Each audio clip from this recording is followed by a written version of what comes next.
3 o'clock. It's Tuesday. What does that mean? That means it's Tech Tuesday. Thanks for joining me. Today I'm going to be going through just some broadband stories that are relevant to broadband service providers. So stick around. I'll be right back.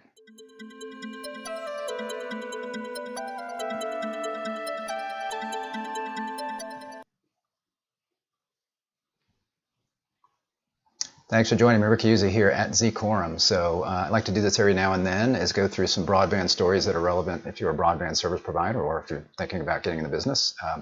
Every day I go over broadband deployment news, and sometimes it's stories, sometimes it's specific information about infrastructure bills or other programs that are out there. Today, though, I just wanted to cover some broadband stories that I think would be of interest to you. Again, if you're a broadband service provider, just some of the things that have been happening lately. So let's do that. Also, if you are watching live, and feel free to join the conversation. Feel free to jump in there and add your comments or commentary or ask a question, and everybody will see that, and I can address that if that's taking place, as I say, live. So this is the first story that I thought was interesting. So I covered this a week or two, maybe a week ago, I can't recall. But so anyway, there's this controversy, or it's still kind of brewing, about C-band spectrum and airlines, and whether the C-band spectrum that's being deployed by AT&T and Verizon will be interfering with altimeters of airplanes. And kind of the FAA and the providers AT&T and Verizon have been going back and forth on what they needed to do to make this happen. For a while there, it looked like maybe certain flights would not be able to take place, but it looked like there's been some progress since the last time I reported on this, that now it looks like maybe we'll be through this, and the airline CEOs now seem to be on board with what's going on. So let's just read through this real quick. So airline CEOs make a U-turn now and say 5G isn't a big problem for altimeters. After stalling for almost 2 years, the FAA cleared 78% of planes in the past week. The Federal Aviation Administration fight against AT&T and Verizon's new 5G deployment appears to be coming to a temporary close. Notice they say temporary, with the FAA having cleared about 78% of U.S. planes for landing in low visibility conditions. And that was part of the problem, is that these altimeters, these are what are basically ground sensing kind of radars. They're at the bottom of the planes, and they are shooting the radar signal down, and then however long it takes to come back up and be received, kind of that almost like sonar, kind of bounce back. It then determines how high the plane is. So it's very important when landing in low visibility conditions. It's important as far as sensing for a collision, like around mountains, those kinds of things. So there's a concern that especially older altimeters, maybe those that are not designed well, will be having interference, or they'll be susceptible to interference from the C-band spectrum, which is close to that range of where the altimeters are working. It says over the past week here, here it is. Airline CEOs are striking an upbeat tone, so the CEOs are kind of on board now, with one saying the process of ensuring that airplane altimeters work in 5G areas is really not that complicated. So they're complaining that this is just, the FAA is taking too long to look at this. Over the past week, the FAA announced clearance for 13 altimeters, and it talks about the different Boeing models, Airbus models, a couple of regional jets. More approvals will presumably be announced, bringing the U.S. closer to 100% capacity. Unfortunately, there could be another shutdown in about 6 months when AT&T and Verizon lift temporary 5G restrictions around airports. No material disruption going forward. It's taken a while to get to the right spot, but I feel like we're in the right spot, American Airlines' Doug Parker said yesterday. Another one here, another quote. While I wish it had happened earlier, the good news is we now have everyone engaged, the FAA and the DOT at the highest levels, the aircraft manufacturers, airlines, and the telecoms, United Airlines CEO Scott Kirby said. Another quote, the technical experts are working on it to tell us it's really not that complicated once they're all able to share information and work on it, Parker also said. So they seem encouraged that we'll be able to address this in a way that allows for full deployment of 5G, including the airports. And that's really the goal, is to not have to have any exclusion zones around airports. They're able to work at full power, so they want to make sure that all of this is tested and that there are no issues. And there's complaints here about the FAA waiting. FAA waited almost 2 years to test altimeters. The biggest recent development is that the FAA finally started a process to evaluate and approve altimeters after claiming without proof that 5G on C-band spectrum, 3.7 to 3.98 gigahertz, would disrupt altimeters that use spectrum from 4.2 gigahertz to 4.4 gigahertz. While the FCC created a 220 megahertz guard band to protect airplane equipment, poorly built altimeters may be unable to filter out transmissions from other spectrum bands. So that's the big part of the concern. The FCC deemed the C-band safe to use. So the FCC had this spectrum auction, and before they did this, they were deeming, or they said that this spectrum would be safe to use. So nearly 2 years ago, the FCC found that C-band spectrum was safe to use, and in part because T-Mobile showed that airline industry research did not investigate whether interference would occur in any realistic scenario. So that's kind of questionable to me that they're going based on that they're saying nobody showed any proof. Does that mean anybody tried? So nobody showed any proof that these altimeters would be an issue. C-band spectrum is also being used for 5G in about 40 other countries without reports of interference to altimeters. So that is some real-world evidence right there that it should not be a problem, although we don't know how much 5G is being used in those countries. The FCC also pointed out that the 220 megahertz guard band is double the minimum guard band requirement discussed in initial comments by Boeing and ASRC, Aviation Spectrum Resources. So when the initial comments were being done about C-band, there were some questions about the guard band. It sounds like it was doubled at that point, so twice what was originally anticipated. The fight may not be over. As previously noted, there could be another showdown later this year when AT&T and Verizon lift temporary 5G restrictions around airports. One of the FAA statements this week seems to indicate that its approval for altimeters are good for only as long as those voluntary restrictions are in place. And here's their quote: "The new safety buffer announced Tuesday around airports and the 5G deployment further expanded the number of airports available to planes with previously cleared altimeters to perform low visibility landings," the FAA said on Wednesday. So they were basically tying this to that safety buffer as far as adding these additional airports that could be operated in. And as you'll see here, they're not real clear when they're asked specifically whether this is temporary or not. Here, this is Ars Technica.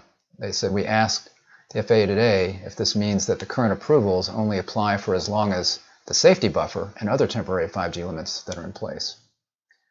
And the response was, "The buffers around airports reduce 5G signal strength and allow aircraft to land safely in low visibility conditions. Prior to these buffers, the signal strength was too strong in certain areas for low visibility landings to safely occur." So it does sound like they're saying these mitigation efforts that are in place that are supposed to be temporary are the reason that they're approving these things now. So we'll have to see what happens later on. Although the FAA said nothing about needing to grant new approvals later on, its answer today in the statement on Wednesday suggests that the agency is not ready to declare planes safe to land once temporary 5G limits are lifted. And then this guy says, "Wow, it does appear that we're set for another showdown in early July when the current restrictions are supposed to be lifted," telecom consultant Tim Farrar told Ars today after we shared the FAA's response with him. And then there's some carrier concessions. So AT&T and Verizon originally were supposed to do this in December. Then they went ahead and they said, "Okay, we'll hold off until the beginning of January." I think it might have been January 2nd. And then then the FAA asked them to hold off a couple more weeks, and they said no. And then they said, "Okay, we will." And they went to January 19th. So that's where we are today, actually past January 19th. But they are now operating this C-band as far as I know. So the new safety buffer appears to be in addition to the previously agreed to exclusion zones.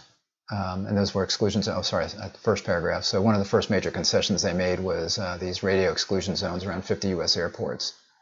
And that appears to be in addition to previously agreed exclusion zones that they had agreed to. At our sole discretion, we have voluntarily agreed to temporary, and you notice they say sole discretion. So they're trying to be clear here that we're doing this on our own. We're not being required to do this, and they probably don't want to set a precedent that says we're doing this and we can't stop doing it later because they're not being forced to do this. So they say at our sole discretion, we have voluntarily agreed to temporarily defer turning on a limited number of towers around certain airport runways as we continue to work with the aviation industry and the FAA to provide further information about our 5G deployment, since they've not yet utilized the 2 years they've had to responsibly plan for this deployment, AT&T told The Hill on Tuesday. AT&T explained further that it had temporarily deferred turning on C-band transmitters within a 2-mile radius of the airport runways specified by the FAA. The 2-mile radius was requested in the letter signed by Parker, Kirby, and other airline CEOs. So the CEOs now today that are saying, hey, we feel good now, things are moving ahead, they did sign this letter requesting that, that buffer zone. It's not clear whether the safety buffer that carriers agreed to this week will expire in the same 6-month timeline as the original agreement that they had made. AT&T told Ars Today, we will notify the FAA before any towers are activated within the additional buffer zone announced on Tuesday.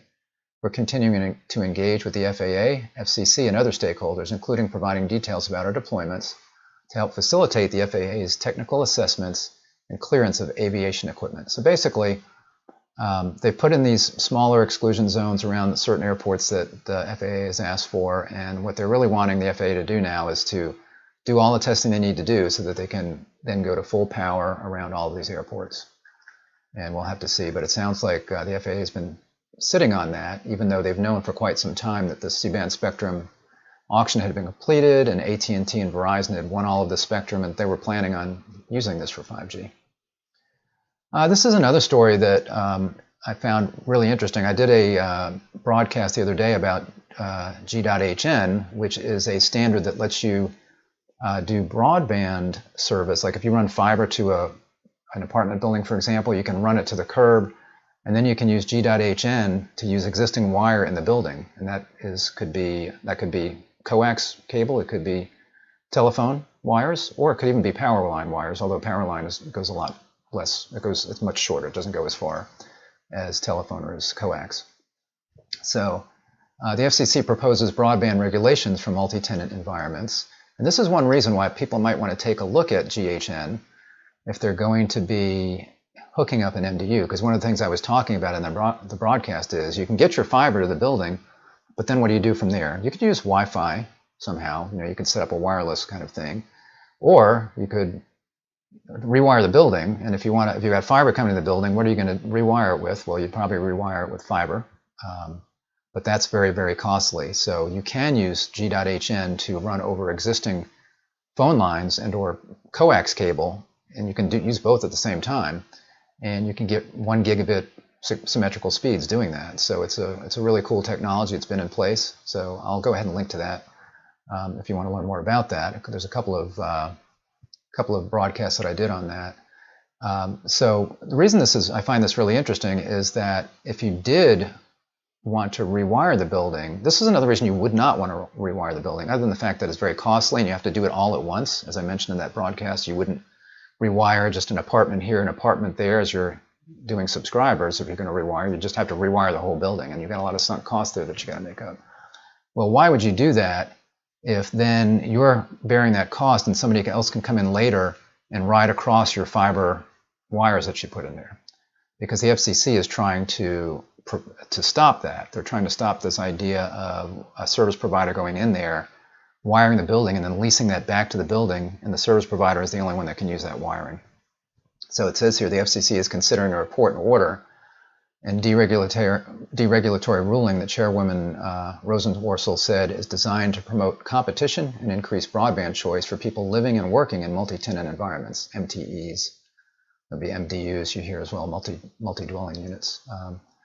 The proposal, if adopted, would prohibit providers from entering into graduated revenue sharing agreements or exclusive revenue sharing agreements with a building owner, require providers to disclose to tenants in plain language that the existence of exclusive marketing arrangements that they have with building owners, and a practice that circumvents the FCC's cable inside wiring rules by clarifying that existing commission rules prohibit sale and leaseback arrangements that effectively block access to alternative providers. So again, they're trying to make sure that it's open access, that any wiring in that building can be used by any service provider, or at least to prevent one service provider from keeping other people off of that infrastructure. So with more than 1/3 of U.S. population living in apartments, mobile home parks, condominiums, and public housing, it's time to crack down on practices that lock out broadband competition and consumer choice, Rosenworcel said.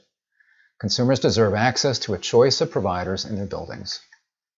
In September, the FCC invited comment on competitive access to broadband in apartment and office buildings. According to today's press release, those comments revealed a pattern of new practices that inhibit competition, contrary to the Commission's goals, and limit opportunities for competitive providers to offer service for apartment, condo, and office building tenants.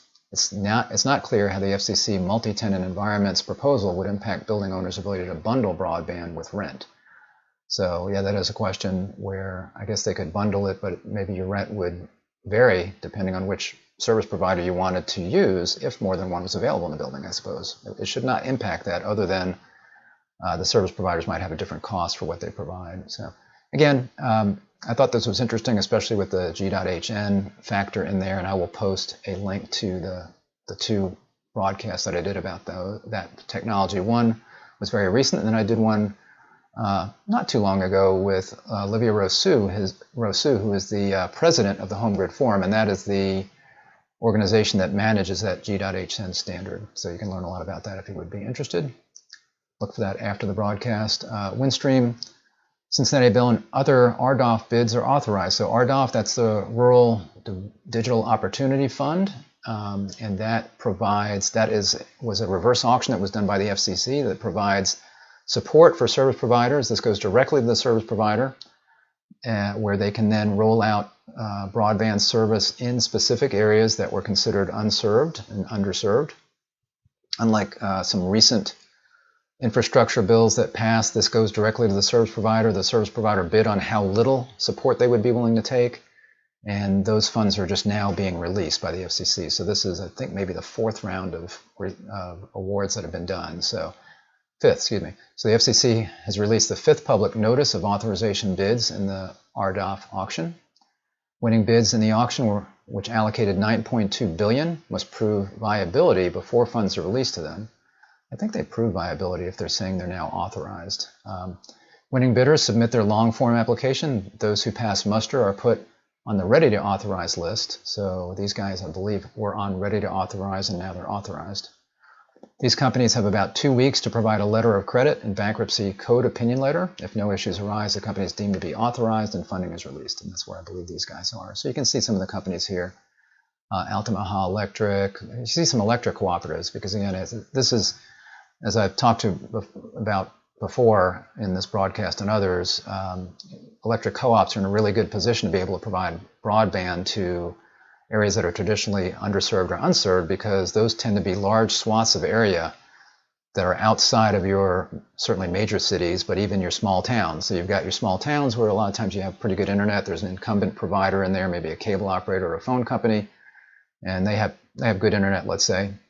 But then you get outside that area, and there's not enough customers to make sense to extend that. So who's going to do that? And a lot of times it's the EMC that's covering that large swath of area in a county or several counties, and they are now stepping up to the plate and getting funds to be able to offer internet in their areas. In some of these areas that, as you drive outside these towns, you're driving and you've got basically lots of you've got farms, or you've got areas of forests and trees, and you've got homes. More than every couple of miles, you got one home, that kind of thing. So you can see you've got some EMCs on here. You got a phone company, a couple of phone companies. Connexon is a company that works with EMCs. So you've got this long list in here, and this is not everybody. There's a link in here to the full list, and on this list it's showing specifically the census block groups that these folks won and how many locations that was, and then the winning bid amount. So you can see here again, you got Altamaha Electric, Aptitude, Bascom Mutual Telephone. So they're all listed in here. So you'll see, I'll go ahead and link to this story as well. I think that's of interest to a lot of people.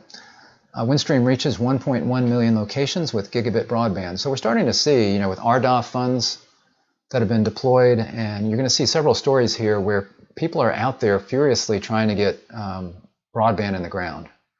For one, we need it, right? So more people need access to broadband, but also they're trying to make sure that any areas that are near them, or that they already are providing service, and maybe they have something like DSL in the ground and they want to switch that over to fiber, they want to make sure that those areas are not considered unserved or underserved as as new infrastructure money becomes available, especially the Infrastructure Investment and Jobs Act, the $42.5 billion that's sitting there waiting right now, and it's waiting on better FCC broadband maps, right? So the FCC is trying to determine where is broadband, where can people get over our minimum for underserved, which is 100 by 20, or unserved, which is 25 by 3. So a lot of these places that had DSL or maybe didn't have it, now where they're all getting kind of lit up, not all, but a lot of them are getting lit up prior to any of that IIJA money being deployed. So you see here, Windstream reaches 1.1 million locations with gigabit broadband, and this is a company that was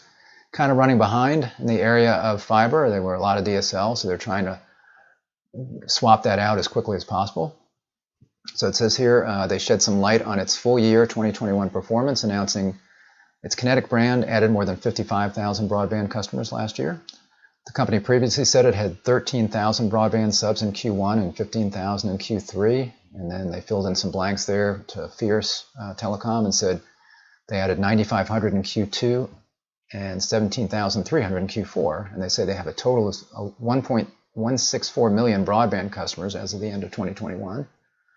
Windstream also expanded the reach of its fiber-based gigabit services, delivering these to 523,000 new locations in 2021 to reach a total of 1.1 million. That figure represents approximately 20% of its overall footprint and is up from 589,000 gigabit-enabled locations at the end of 2020. So fiber-based gigabit services, and most likely what they're talking about here is replacing DSL with fiber when they say they're increasing or expanding its reach.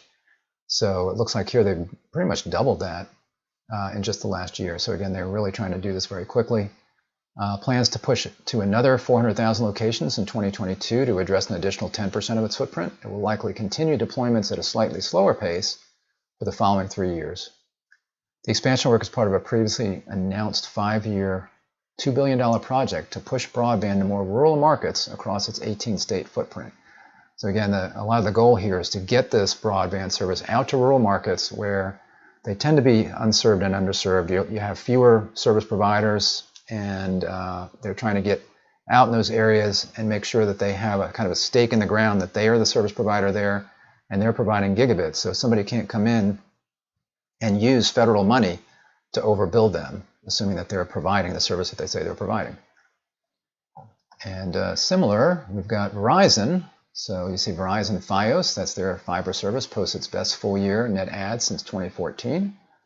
Verizon's Fios internet additions may have slowed year on year in Q4, but CEO Hans Vestberg noted during an earnings call its total for the full year 2021 was the highest in more than 5 years.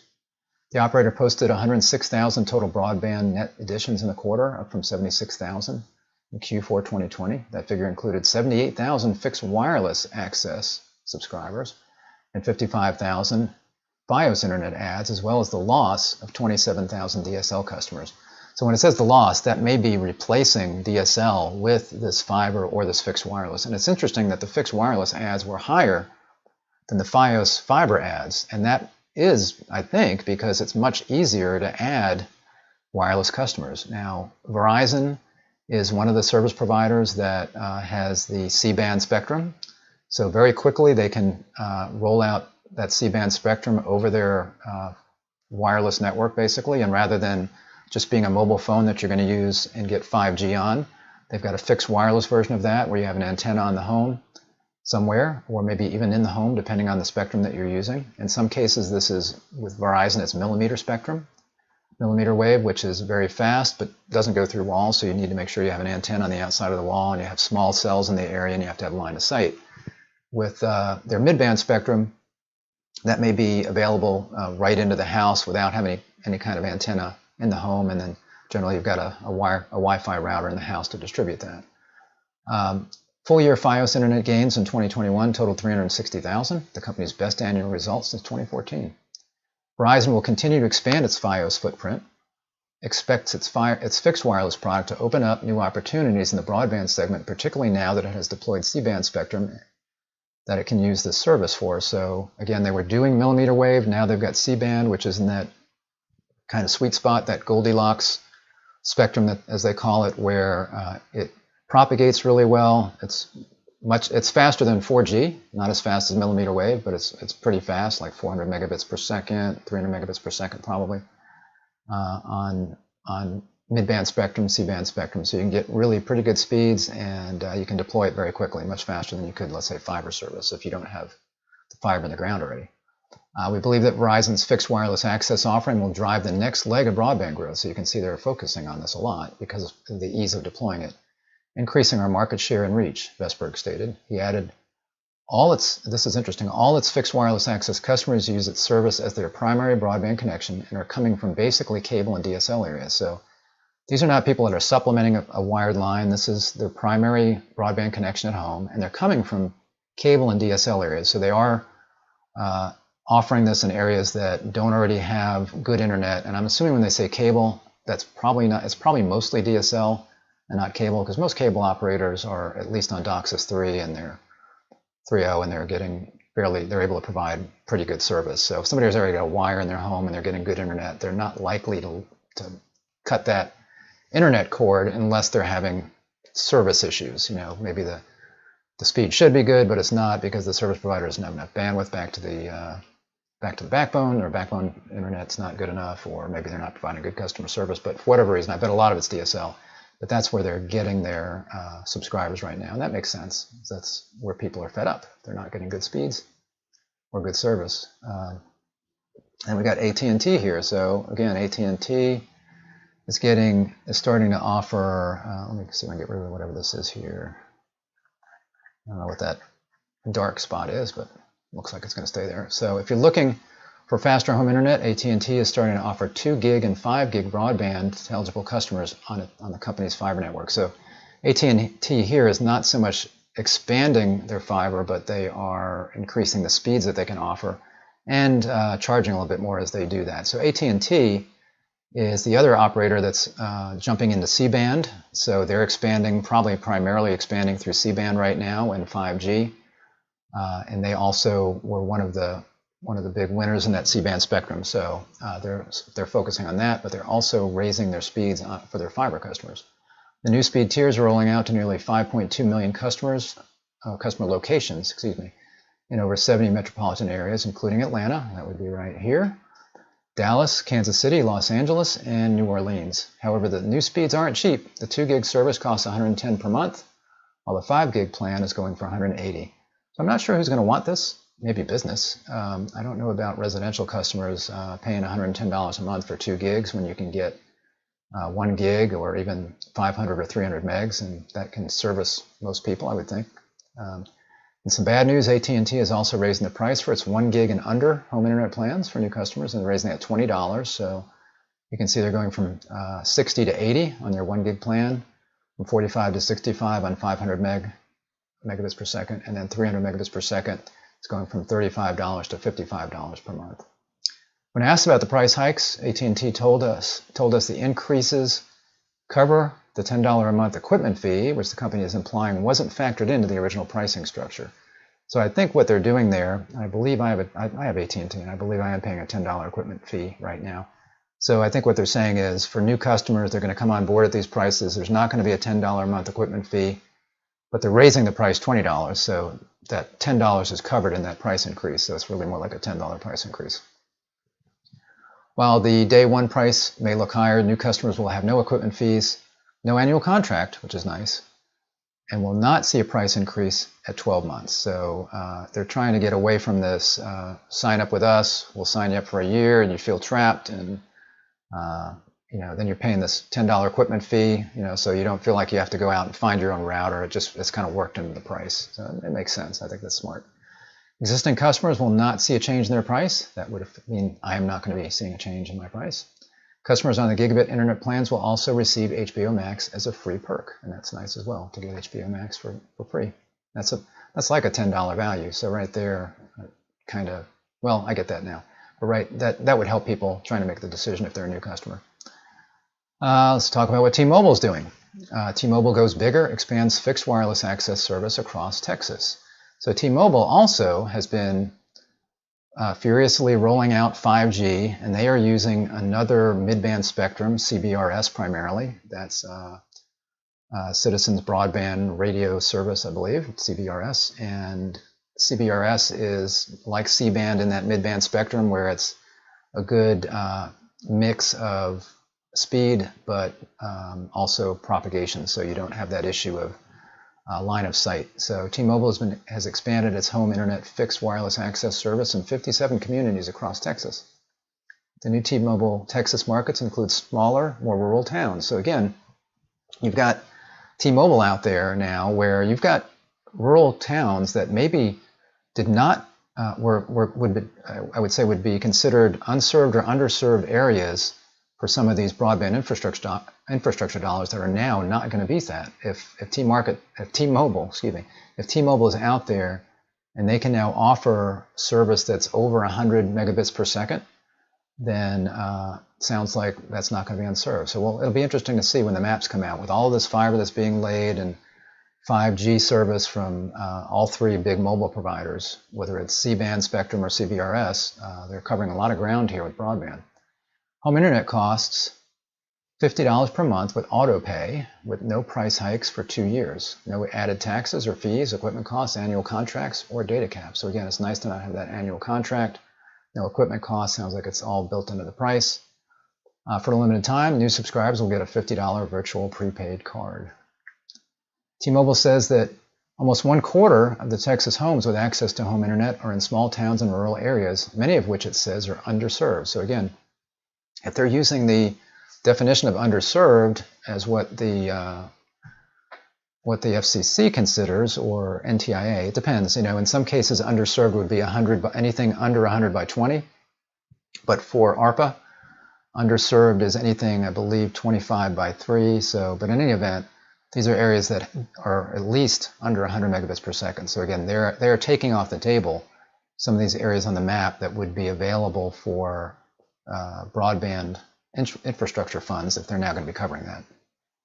The use of FWA changes the cost benefits equation and enables more subscribers in these areas to be reached for far less investment than fiber infrastructure. So they can get this service out more quickly in these areas. Again, just with their probably a lot of their normal infrastructure, they probably have to update radios on their towers, that kind of thing. But it's all through the air, so you don't have that last mile of getting fiber to a customer, to an end user.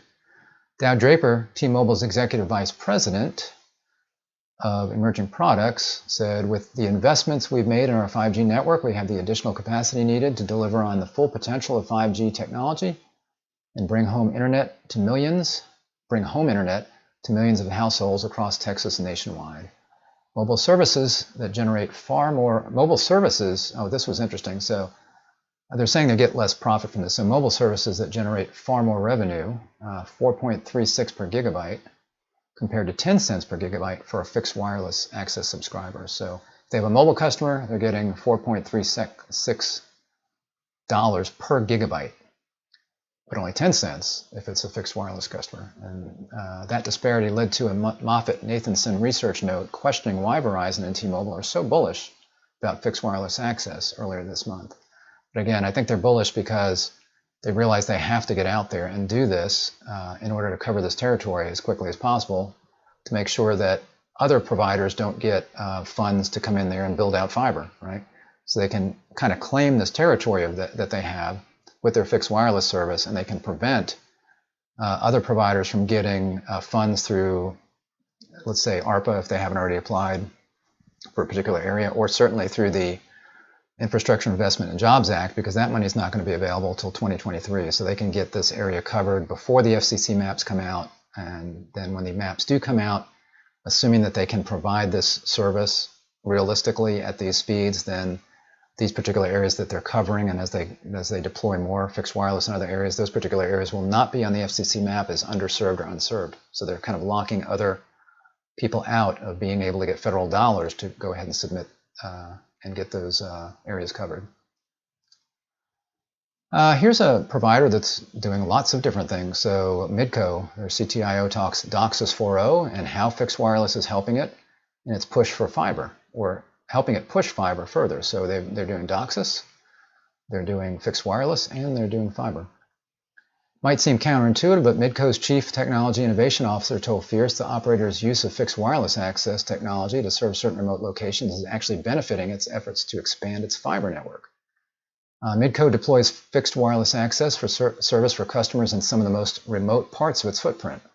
For instance, to isolated farms and ranches, as it runs fiber to new towers for that service. He said it's also taking the opportunity to push fiber into nearby communities along the way. We're getting to places that didn't make financial sense before, but if you combine multiple efforts, you can build out your network much faster. Other advantages to its approach, it was able to use a string of wireless towers to add additional redundancy to its fiber backhaul network. So they're looking at this looking at fixed wireless as a way to basically improve all of these services that they're providing, including fiber access. The comments come as Midco presses on with a $500 million fiber project, which aims to deliver multi-gigabit service to 300,000 homes and businesses over the coming years. Peterson said Midco was able to turn up around 12,000 new homes in 2021. He said it's aiming to increase that figure between 18,000 and 20,000 this year and ramp up further in the following year. So this is another provider, again, and tend to be more rural areas that is probably covering a lot of ground that is currently unserved or underserved with this fiber that they're deploying, as well as DOCSIS 4.0 if they're doing that, of which they are, as we see here. So it has encountered some supply chain issues related to CPE, but noted those didn't slow us down much. They were able to they proceeded with construction, and that just delayed activation or getting it turned up. Right now, only a single-digit percentage of Midco's more than 400,000 broadband subscribers are on fiber. So just a small percentage, less than 10%, I guess they're saying, but we will increase that progressively over time. Alongside its fiber network, Peterson said Midco is in the midst of upgrading portions of its HFC network to add capacity via node splits and tweaks to its upstream splits, laying the groundwork for DOCSIS 4.0, implementing DAA, or Distributed Access Architecture, as it changes out equipment for node splits. In particular, since we're kind of rural and have a lot of far-flung small communities, we've been a remote PHY champion for years now, and we're really getting a really good benefit from that, or we're getting a really good benefit from that. So remote PHY, that's where you have, instead of having a big piece of iron, like a big CMTS and a centralized head end that supporting subscribers way out in the field, instead you go fiber to the edge, and then you put these smaller CMTSs out very close to the customer, and you improve the service that you're providing by doing that. And again, you're extending the fiber out, so you're going as far as you can with your fiber. Remote PHY removes the need for building equipment at remote locations, which helps cut down on truck rolls and generally makes operations more efficient. Since we used to have to jump through a few hoops to get to some of these remote communities, and now we don't. We treat them just like a neighborhood. Midco eventually plans to roll out DOCSIS 4 across its cable plant, but won't be a first mover, so they want other people to kind of take the plunge first, probably like your bigger, Comcast, whatever. We're watching it closely, being more of a mid-tier provider, and we need a deployment that's a little more packaged. So he wants a little more experience out there, he concluded. So our goal is to be fast followers on DOCSIS 4.0. So they're certainly looking at that, and they're laying the groundwork with that, with things like remote PHY. Because in order to do DOCSIS 4.0, to be able to do the, some people call it 10G, to be able to do those services, you really do need to have fiber going most of the way to the customer. And that includes a distributed access architecture like remote PHY to be able to do that. So they're laying the groundwork there. And one final story that I was happy to see, at least in Pennsylvania. This was an info security. Pennsylvania approves ransomware bill. I hate ransomware. Not that I've had an issue with it myself, but it's very frustrating. Makes me angry. So Pennsylvania has approved new legislation barring state and local governments from using taxpayers' money to pay ransomware to cyber criminals. It was approved by the Pennsylvania Senate. The legislation has now advanced to the House of Representatives for further consideration. So the legislation allows this practice to go ahead. Should a declaration of disaster emergency be made and authorized by the governor. So basically, now state agencies, all kinds of state agencies, it says, well, it's actually here under new legislation, state agencies are required to notify the Office of Administration of Ransomware Attacks within an hour of discovery, and they're not allowed to pay the ransom unless there's an emergency. And I think all states should do this, because one of the issues we have with ransomware is people pay it. So rather than trying to secure their network in advance, hopefully, they are getting this ransomware attack, and then they're like stuck, and what do we do? And we got to pay the ransom. So that's just going to encourage more people to do ransomware, right? So I think this is probably a good idea for all states to do, and they should budget money that they may have to pay in the future for a ransomware attack and try to put that towards securing their network. The Office of Administration, if they get notified, is required to notify the FBI of ransomware attacks within 24 hours. So that's a good thing as well. On January 19th, the Senate of Pennsylvania also approved legislation that would create a new Office of Information Technology and require cybersecurity best practices across state agencies. So that's an important step as well. So hopefully this new office can help get these state agencies, get their networks secured in such a way where ransomware is not going to be an issue. And ransomware, unfortunately, is quite often something that just gets in there by targeting employees on a network, right? So you send various employees a phishing email that looks legitimate. A lot of times it might be a new employee that comes in and it's like, oh, this looks like it might apply to me, and they click on something and they go somewhere and it gets malware somewhere on their computer, and then because they're connected to the network, it then infects everything else, and then suddenly you've got some huge database, billing system, something else that is mission critical that suddenly you can't access, and it's all locked up with ransomware, and that's how it gets started. And to pay that ransom, unfortunately, that just encourages more people to do this. So I think that's a terrible idea, and hopefully this will be something that other states and other companies, frankly, will start looking at, is how can we secure ourselves against ransomware. Thanks for joining me. I hope this was helpful for you, especially if you're a broadband service provider. These are all stories I think we need to keep an eye on.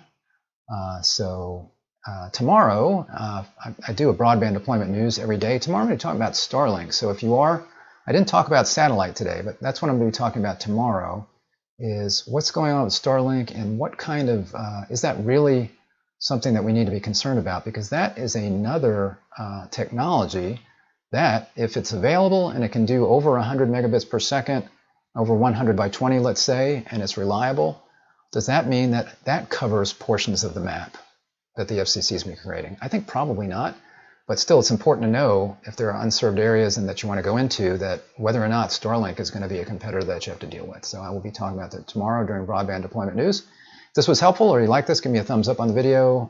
Go ahead and click the subscribe button and make sure you click the bell so you're notified when I'm live. I will see you next time. Thanks for joining me today. Bye-bye.